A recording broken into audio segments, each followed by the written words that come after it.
నేను చెప్తున్నానండి, ఇప్పుడు మంత్లీ వచ్చేసి అల్కన 60-70 సంపాదించుకో ఈజీగా. ఒక రోజుకు ఒక 2-3 చేసినా కానీ ఈజీ ఒక 5,000 అంటే ఖర్చులు పోను ఒక 4,000 అన్న ఈజీగా సంపాదించుకోగలుగుతాం. ఈ 3 గేర్లు కూడా. ఇది బ్రేక్ లోడ్ గట్టిగా పడ్డది అనుకో, అప్పుడు ఈ గేర్ ని ఉపయోగించవలసి వస్తుంది.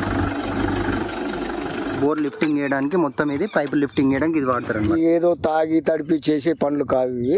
తీసినప్పుడు గొట్టం లెక్కన వేసుకుంటారా లేకపోతే ఎట్లా ఉంటుంది దీని కాస్ట్? మా సింగిల్ చేసినాం అనుకో మినిమం 1,500 తీసుకుంటాం. ఒకళ్ళు ఎంత వేసినా 1,500 తీసుకోవాల్సింది.